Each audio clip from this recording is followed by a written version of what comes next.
Our lives are a collection of journeys, some wonderful, some challenging, and some difficult.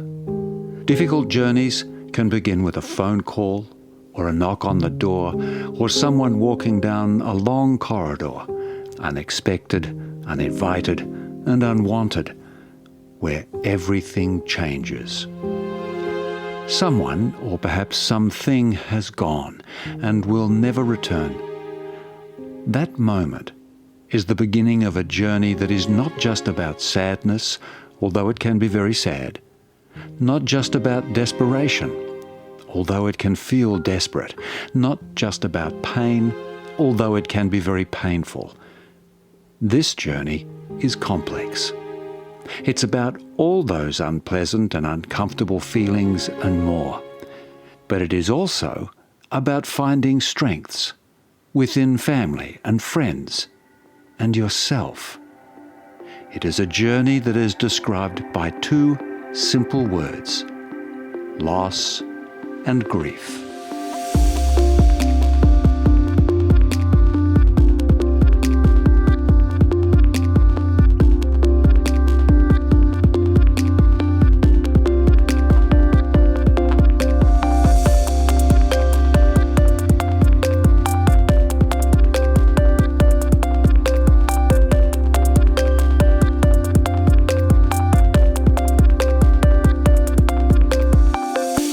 I think, again, grief is a tool to enable us to adapt to a world where, someone who mattered to us is now absent. And I think we should think of grieving as our primary, psychic resource for figuring out how to, continue forward in the world.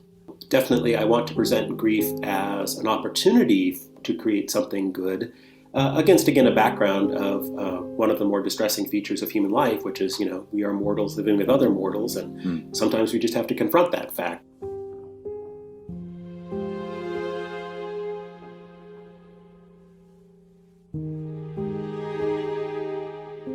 Now, some of this loss, it could be divorce, it could be separations from family, mothers saying goodbye to their children as they go to university, for example. But the biggie naturally is the loss of death, and that can be parents, it can be children, it can be brothers and sisters.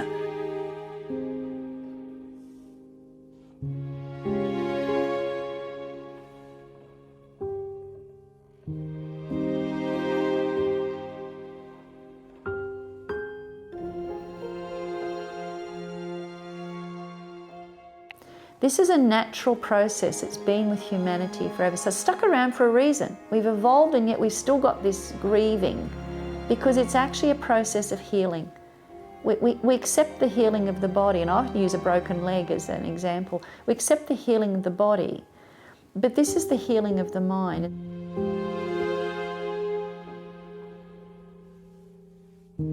And I had to go towards what's happening on a neurological level in my brain to be explained. And I know what was happening is that the connections of my neurons were changing rapidly. They were breaking, they were reorganizing. And literally, I was dizzy. I could not walk. I had to come to terms that I had to make this journey. And I couldn't read somebody else's book or follow somebody else's protocol. I had to discover it for myself. Loss and grief refer to the emotional and psychological experience of coping with the change or ending or absence of something or someone significant. Grief is the emotional response to loss that can include feelings of sadness, anger, guilt, and despair. Grief is natural, but the intensity and duration of grief can vary greatly from person to person. There is no right or wrong way to grieve. The grieving process can involve physical symptoms, such as fatigue and changes in appetite, and it is normal to seek support from friends and family. Many people find that talking to a therapist or counsellor can be helpful in coping with their grief. Our special guests and others will share their journey of grief and loss, their experiences and how they developed their personal and professional lives as therapists, nurses, writers and teachers. We begin with the telling of stories. There's respect for the person, respect for the experience, respect for the story. You must always hear the story of grief, because we know the way that grief works in the brain is that it's not really good with language, because so much of it happens within the limbic system. It's experienced in the limbic system, and that doesn't have good words. But story is always the way that allows us to put words on things. So it's a matter of really respecting the story, respecting the person, respecting the process. I really believe that if we have a client that comes in with a grief and loss issue, we should allow a little bit of extra time so we don't cut them down when they take a while to warm up, to build that therapeutic alliance, to trust you enough with their story. I will not tell a personal story to people that I don't believe are really listening. The first thing I would say to anyone who's working as a therapist, I talk about 3 words: respect, understanding and enablement. And I will never back away from respect being the most important aspect of this work, because it's a different kind of work from lots of other work, because it's not easily fixed, because you can't fix it. The event has been, you can't bring someone back, you can't change the accident. Everyone's story is unique, not only in the details of the narrative, but in the meaning it holds for each person involved. Sometimes we know the loss is coming, but it can also be totally unexpected when there are additional things to deal with, including shock and disbelief. So I'm a mother of 2 sons, and we are a very close family, incredibly close. There was a lot of love that surrounded the family. So my children are growing, and very tragically, on July 26, 2020, my youngest, my baby, 34 years old, was engaged in a horrific accident. So it was a day where I was sitting in my office Sunday afternoon talking on the phone, and my husband was out. He was driving to Bunnings, and we got the call from Cameron's wife. She'd already rung the ambulance, emergency services were there, and they had confirmed that yes, he was indeed dead. So the jolt of that moment is something that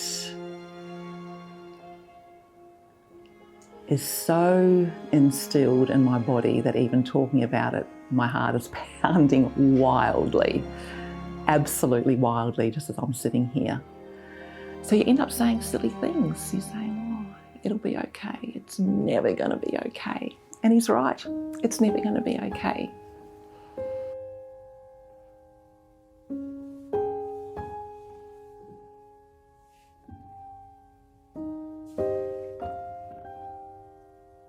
Even though both Ernie and I knew he was going to die, when it got to be about a week or 2 before he was going to die, and it occurred to me that this was actually going to happen, and I had no idea of what I was going to do, how I was going to react, nothing. We were together for 30 years, all total.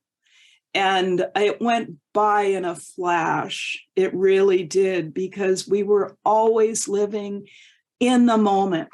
And the secret of our love, the secret of our professional success was being in the present moment. So, like most people who end up doing loss and grief work, you fell into it through loss and grief. And I think that's one of the things that, it is not one of the things that people don't want to be trained in. People often don't even want to talk about it. We want to talk about it because it's messy. So I actually I was teaching, I had my psychology, and I lost 3 babies in a row. So two to late miscarriage and 1 to neonatal death. And I kind of found myself in the middle of loss and grief, and just realising that people didn't know how to deal with this stuff. what you're starting to see is people recognizing, right, the importance of engaging with one's mortality and engaging with grief, and trying to tailor it to their own values, aspirations, and so forth. So you have... Pastoral counsellor sent us the story of Mary, who was in her late 70s and had been attending church for many years. Her husband was a little over 80, and they had been married for more than 50 years. Recently, her husband told her bluntly that he had never loved her and had been having an affair with the woman next door, and he was leaving.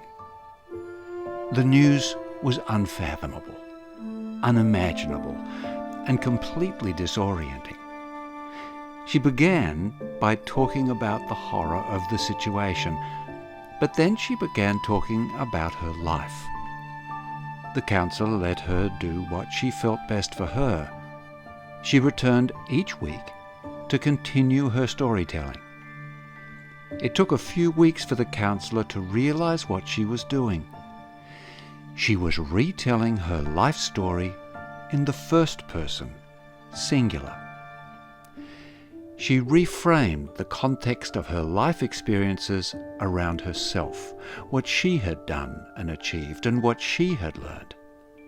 After 18 weeks, she arrived at the present and quietly asked if she could be referred to a professional therapist, preferably a female, so she could work on some female issues. His message concluded, "Sometimes it takes a while to get to that place where you can begin."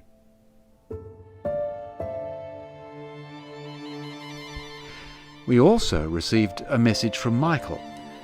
Now in his 70s, Michael spoke of being about 13 when one morning his mother sat him down and told him he would never see John again.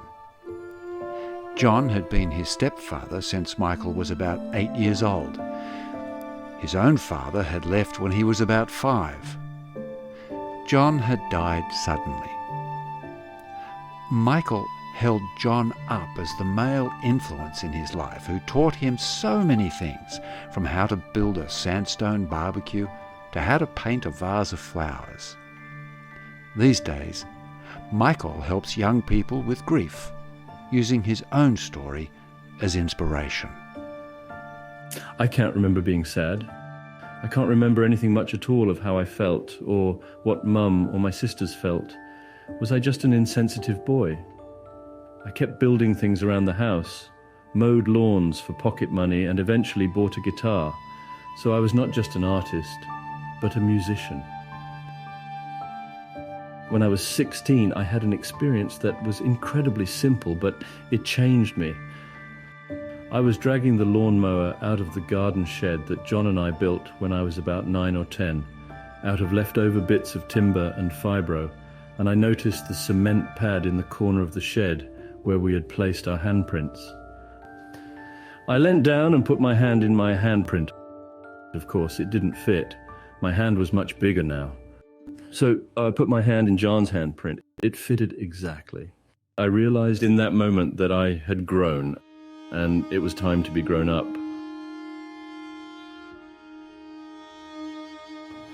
I let something go, or maybe I took hold of something, but I reconnected.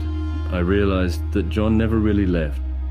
He just changed the way he stayed, and he's been with me ever since.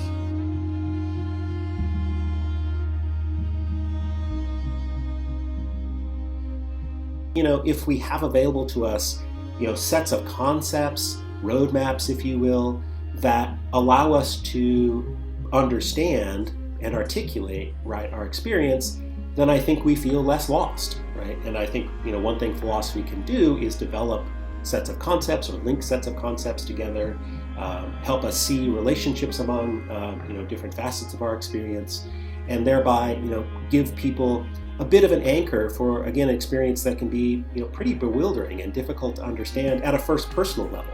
Right?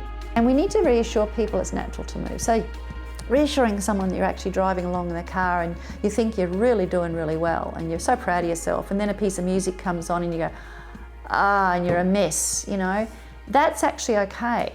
Because what I love about neurobiology is telling us why that's okay.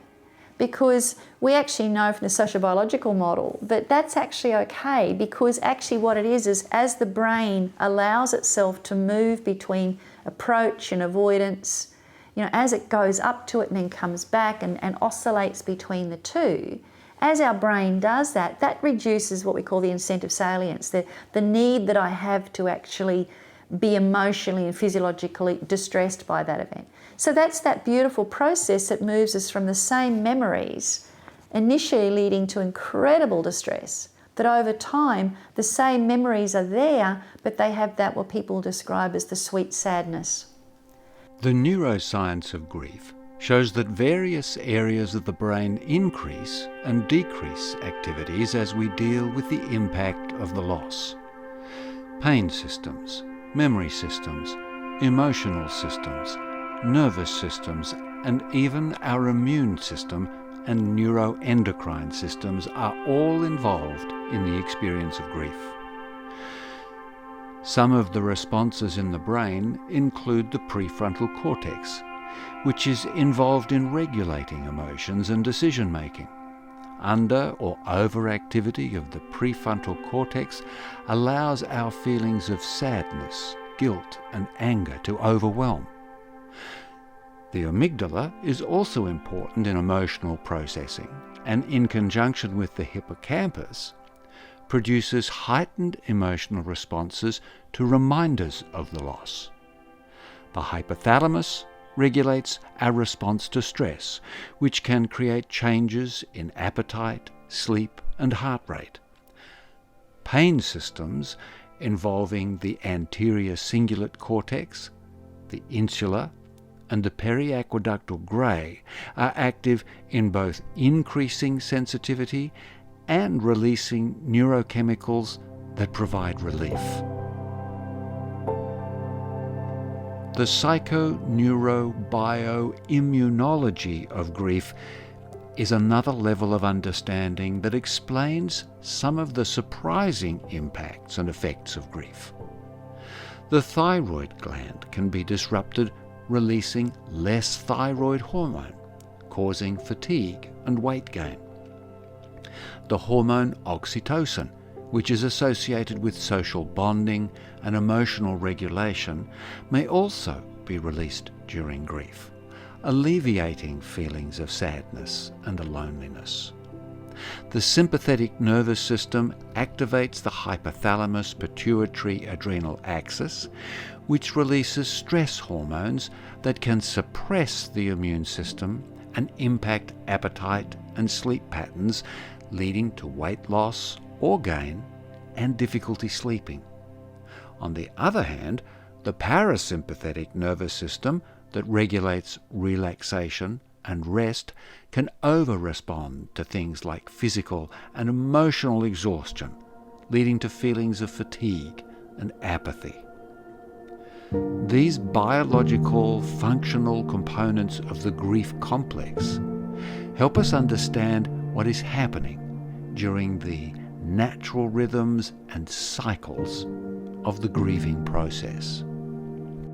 There are patterns that are so tried and true, and these are the 4 stages of the creative cycle.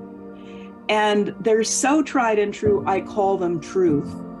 And stage 1 is so simple. It's where are you headed? What is your question? What is on your mind? What's the problem? What's the curiosity? And stage 2 is you're looking at the ups and downs and ins and outs of what all of that means on different levels of consciousness, not just the linear one, and where you're stuck. And stage 3 is the, oh my God, there's possibilities. Aha, I could do this maybe, or I feel different. And stage 4 is how you're going to actually apply it in your life. So you take these ideas and you just simply wonder how you're going to apply it in your life. And this repeats itself over and over again. Sometimes it's very difficult in grief to come to the stage one. What is the problem? And I really respect that. I just recently, a couple of months went by and I just didn't seem to come to that stage one. And it was really about letting go of being a caretaker, and that I can take care of myself now instead of trying to figure out still, even though he's not here, how do I take care of Ernie? And once I got to that stage one, I was able to move on and to move through it. And when I look at Ernie's pictures now, and he's always smiling, I receive that smile deep and joyfully. At the first early stages, they're often in shock, they're not able to think properly. So you often need to do that simple, supportive, sometimes the crisis work, just stabilising people, the kind of psychological first aid kind of work, making them feel like they're safe, making them sure, and absolutely making sure that you do nothing that disrespects their loved one, or because the messages you lay down in the early days are often the hardest to move. As time moves on and what we begin to oscillate between what we call loss-oriented processes, where you're with it every moment, and then what we call restoration-oriented. So people have this strange idea about grief, that you've got to kind of do all the grief and then you can get on with life. That's not the reality for people. People have to get up, get their kids to school, go to their job, and so the reality is they have to restore. We integrate grief and loss. We integrate the loss into their general lifestyle, that they take it with them. And so fixing is not moving someone forward per se. It's giving them skills to cope with the pain they're experiencing. It's not actually moving them to a place where they go, I'm just not thinking about it anymore, because that's not actually healthy. So it's being able to talk about it, being able to integrate the loss that I've felt, the need, the desire for my loved one to be with me, to have my marriage restored, whatever the loss is, knowing it's never going to be the same, but somehow becoming okay with that, and using the words, despite what's happened, even though that's been my journey, I have learned A, B, C, and D to give me strategies, ideas, ways of coping rather than ignoring.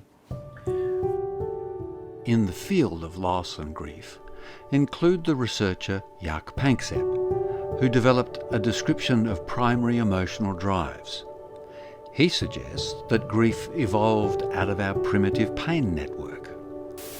And Mary Frances O'Connor, who looks into the activity of the brain, the impacts on our emotional and cognitive experience, and how this can be utilised to manage and work through the grief experience. She describes this in her book, The Grieving Brain. Loss can so often cause radical changes to life practices and lifestyle. Shared capacities are lost.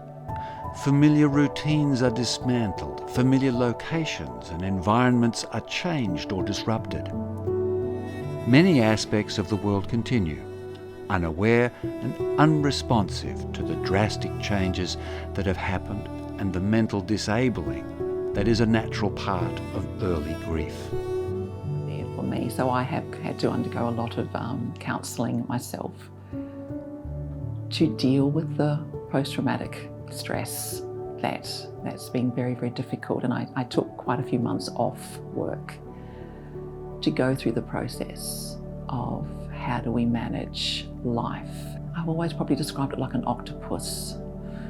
There is this heavy body of the octopus that just sort of envelops everything, but then there's tentacles of workplace health and safety, and then there's tentacles of insurance policies, and there's tentacles of police reports, and there's tentacles of having to phone banks to, and then accounts being cut off and not being able to access. So everything becomes this reminder that this child's no longer there, and it's the wife or the spouse, anyone that goes through that, there's things to close down, and that just becomes almost as nightmarish as the death itself.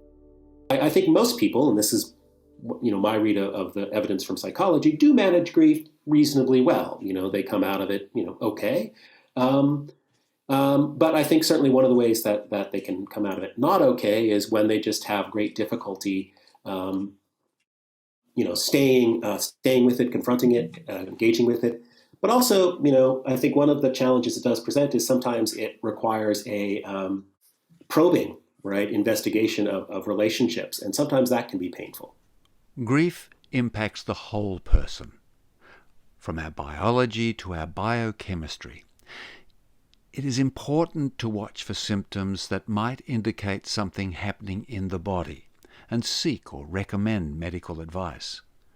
The pain of grief can feel like a broken heart. The stress and anguish of grief can literally affect the structural shape of the heart. Takotsubo syndrome is where the left ventricle of the heart weakens and enlarges to a shape similar to a Japanese octopus trap, a tsakatsubo. Also known as stress cardiomyopathy, the symptoms can include chest pains, shortness of breath, and other heart problems. With care and professional attention, the heart can return to normal in as little as a few days, but can take a few months. Loss of Ernie's body next to me was so profound. We were very affectionate with one another. We had genuine conversations at least 6 times a day about fascinating things. And so I wanted to understand, well, what are the Rossi principles, his, mine, and ours together?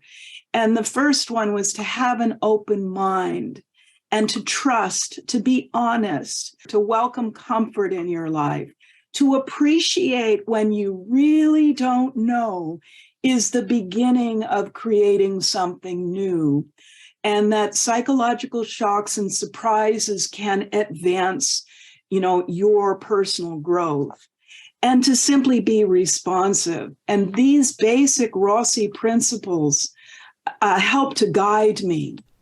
Ernest Rossi is well known in the fields of psychotherapy, psychology, and hypnotherapy. Attention to.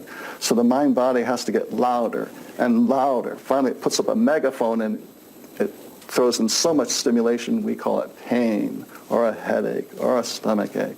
But as you tune in with great receptivity, then the messenger doesn't have to shout so loud. And among those who know and study the work of Milton H. Erickson, who was a leading innovator in psychotherapy and hypnotherapy in the 20th century. Does that light feel all right? Yes, it does. I understand you've never been hypnotized, No. but that you are interested. Yes. Rossi and Erickson collaborated in the 1970s, producing many papers and books. Rossi continued to produce books and papers until his death in September 2020. Psychosocial genomics and an understanding of the working of the whole body in enabling effective therapy are his principal legacies. And then there's the understanding that there's a biology that underlies all of life processes, and to respect those and to go towards what's novel, what's numinous, fascinating, tremendous, mysterious, because that's also going to grow your brain. And then to deeply appreciate nature's rhythms. Now, these rhythms run 12 times a day for an hour and a half or two throughout the day and night. And what was most important to Ernest was what he would call the 20-minute break. I discovered there's another 20-minute cycle, and that 20-minute cycle is the intensity of working through. And knowing that there's a break every hour and a half or two, and there's a work period, this is how time heals. I had the courage and I was fearless to go to the depths of despair when it happened, because I knew it was likely to only last for 20 minutes and I timed it. And I mean, I'm a scientist. It's like, I want to know if this is true. I timed it. And 95% of the time, it was 20 minutes, and then I was bounced out into some kind of relief. Now, if you want to solve a problem, you actually have to face it. And in this respect, I faced this depth of grief head on. No restraints. I went for it 100%. And there were a couple times it lasted for 90 minutes with like a 5-minute break and then back to 90. 5-minute break, back to 90. Those were the intense times. I think I only had 4 days of that.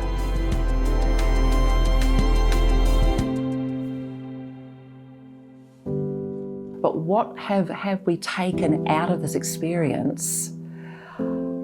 I believe we learn courage in a very real way, that we can curl up in a ball and go, I'm not even going to get out of bed, it's too painful, I haven't got my partner with me, I haven't got my son with me, I haven't got my daughter, I don't have my kids, whatever.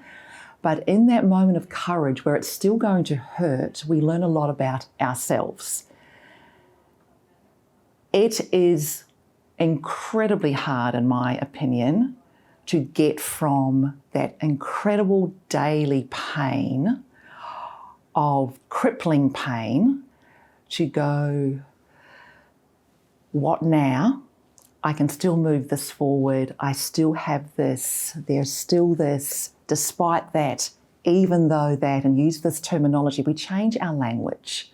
And in that changing of language, I think we present to my clients in particular, there is a sigh and an acceptance and me too. Goodness, so you know what this is like when I share my own journey. When I did my PhD, we developed this intervention package that we then, with the help of the SIDS Foundation, we gave 250 of them free all over the countryside, and there was, pamphlets for families and kids and children's books and all kinds of things. And I started to get phone calls from people saying, we've seen what you've got for infant death. Do you have, and then they would name 100 different kinds of losses. And it was on that work that I went, hang on, people are recognising loss here as the universal thing, not specifically infant death. And that got me interested in looking at loss as a universal concept, and got working on with experts around the world saying, well, okay, what are the commonalities? So we came up with these themes of loss. We looked at over 6,000 articles at that stage of all kinds of losses to see what was common. But then we started to realise the types of losses meant you needed other knowledge as well. So you needed to understand trauma to understand traumatic loss.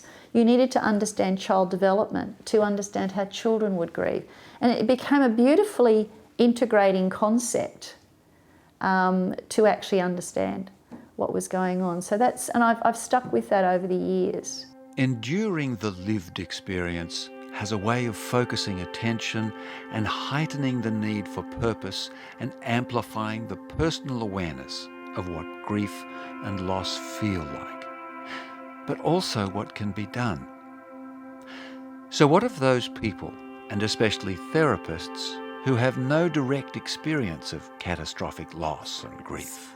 But if we go back on childhood or our high school teen years, whatever we've done, there is loss all along the way. We experience loss from the first time we give up our dummy or have to go to school and leave mum behind. And I believe it's reflecting on those feelings back then. Anyone, I believe, can counsel in loss and grief, as long as they are willing to sometimes search their own journey of loss and grief. You don't need to have the biggies, But just being compassionate to go, well, I think I would struggle with that. I wonder how it is for them. I would say become incredibly curious. Instead of asking, well, how did you feel about that or how was that? Really go, I can't imagine how I would feel in my own journey from the losses I have experienced, and become heartfelt enough to share the compassion. That's why I use I developed the 10 questions of loss, and that's where then you never ever ask them, but they're a way of helping you, what the message, that the stuff that you're hearing in your story that you've used your wonderful skills to bring out, it helps you sort it out. And as you start to sort it out, you start to see what may be the needs of this particular person. And those 10 questions give me things like, what's been lost? If I understand what's been lost for them, then and because losses rarely exist alone. You know, if an older person loses a loved one, there's so much more than they've lost than that person. They've lost relations, they've lost a companion, they may have lost their financial security. Working out where you've lost and how important that is, but also then working out what might be the physical experience they're having. Do I need to help them? Is that really overpowering them? Do I need to help them with the symptomatology and use my bottom-up approaches to help them deal with those types of things? Do I need to see, what do I need to build the strengths in their world? What's in their world that I can build into that? Because they need to restore into that world. So what can I help them build into? Where are they, as I said before, on the journey? Where are they? Working out what they may need. But the other... Spiritual and cultural sensitivity and responsiveness is increasingly acknowledged as fundamental to effective therapy. In the highly sensitive environment of loss and grief, attuning to the client is made possible through respect, compassion, understanding, and an open heart. I think what we have seen, from roughly the beginning of the 20th century, in no small measure, I think because of the declining influence perhaps of Protestant Christianity, is that there is, less of a shared script, right? Less of a shared cultural background and less of a sort of assumed pathway, right, for people's grieving to unfold. That has its downsides, right? I think people are a little bit less sure, right, about how to grieve, when to grieve, what opportunities are available to them to grieve. And I suppose one of the things I'm trying to do as a philosopher is give people a bit of guidance or a bit of a roadmap, a conceptual roadmap to thinking about what's happening to them when they're grieving. Where I think people are kind of saying, let us create our own rituals that reflect our own values, commitments, outlook on the world. So I think we're coming out of a period of transition, right, cultural transition.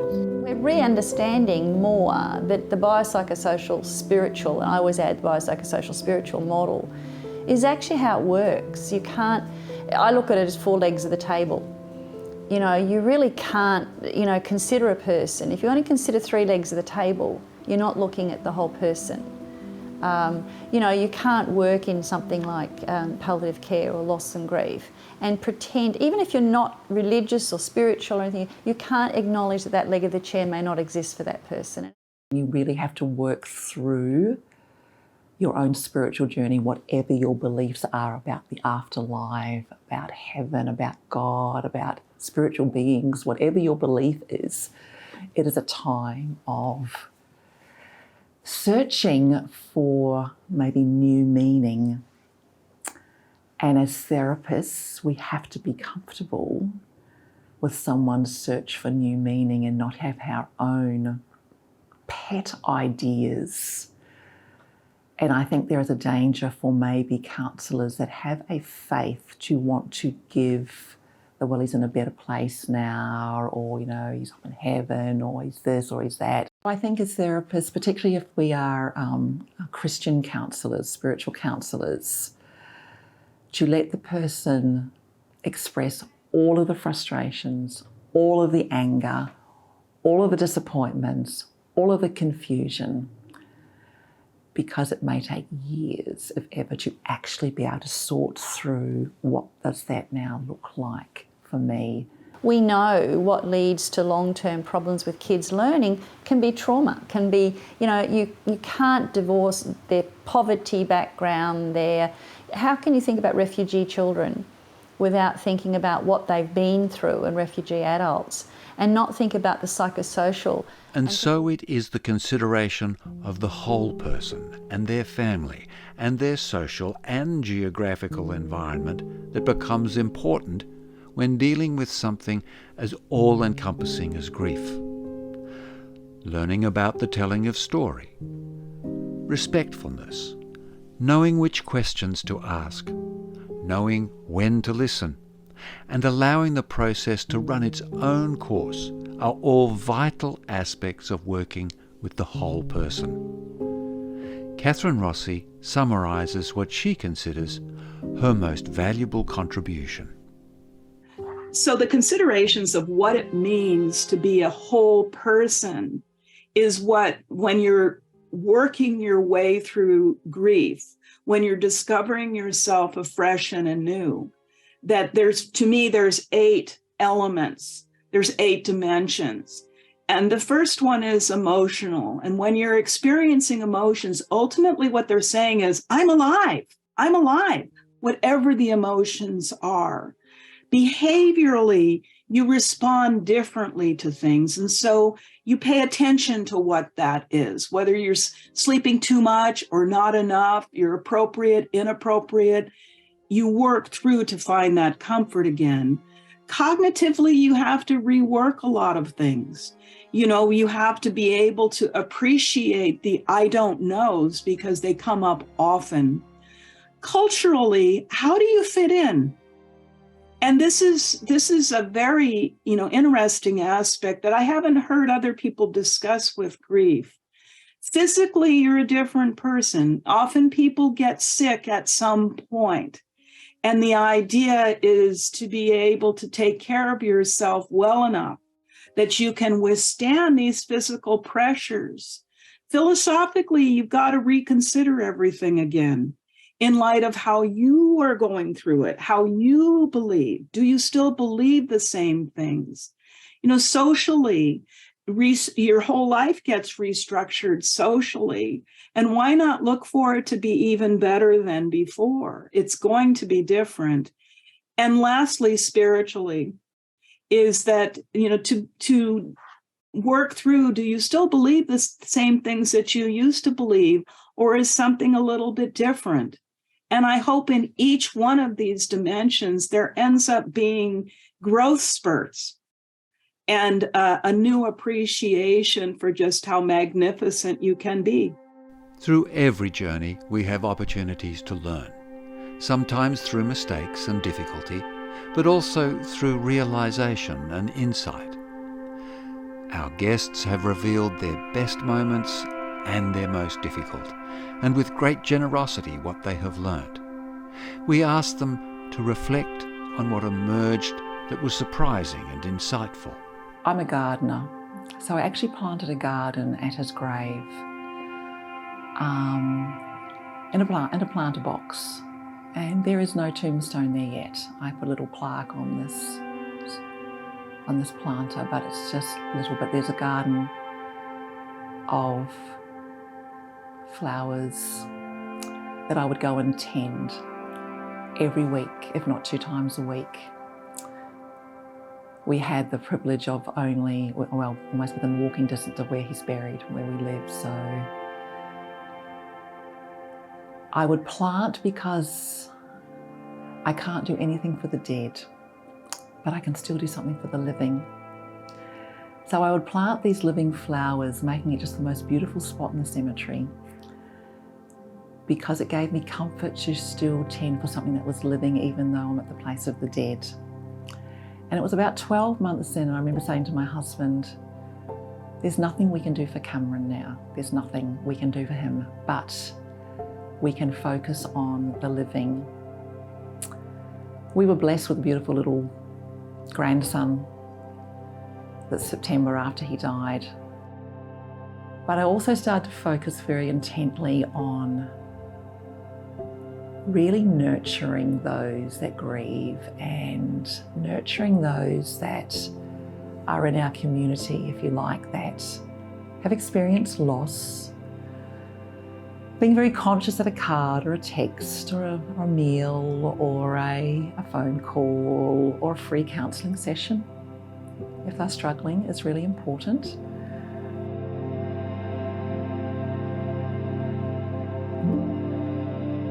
Compassion that I had for myself was quite surprising to me. And I wasn't lonely. It was surprising because I was so fascinated by this and the vividness of it all, and that I was going to use the entire lifetime, 30 years with Ernie, to help me stand on his shoulders, the shoulders of giants, to create something new that maybe could help other people. And each person that I've spoken with that's been through a loss, a death, and other losses, not just death, they all say the same thing, is that it's individual.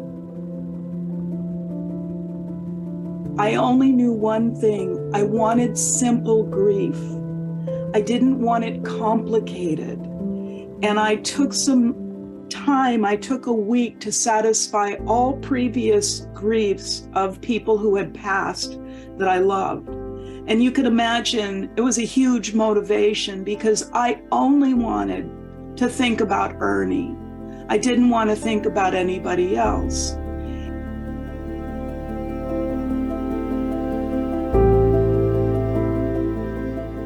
If you think about like the analogy of a river, I like to think about it as, one of those white water rivers to start with, in a way. And in those early days, it's like this horrendous white water rafting, and it's just hanging on for dear life, and it doesn't make sense, and you think it will never end, and every now and then you'll hit a soft spot, that might be within the support of someone else, just before you go down again, so that white water rafting. And then as the river becomes to age a bit more, you get a lot more where you'll get pickups of the current.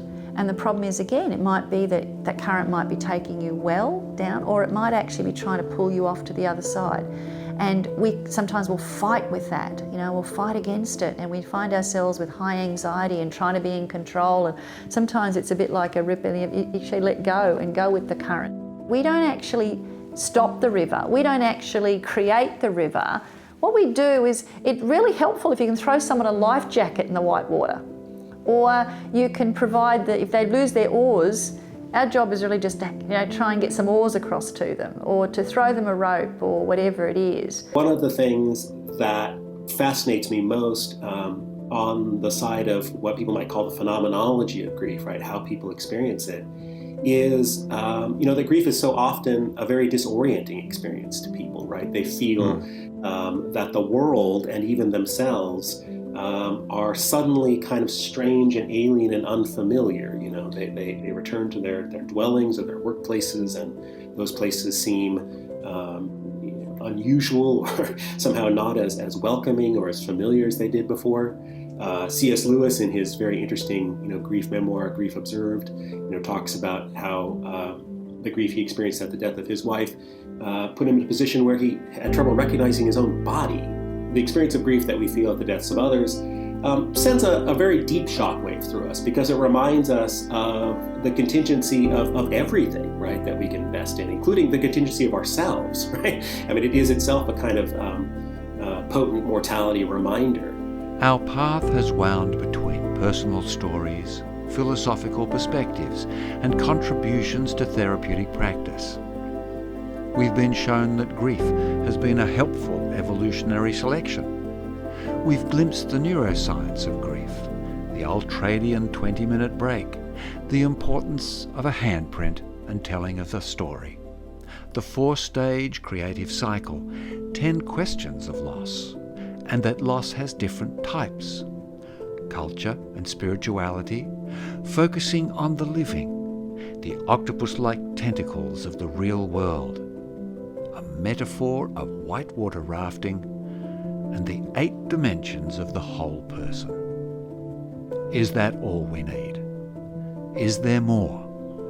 And the answer is, of course, yes. There is always more.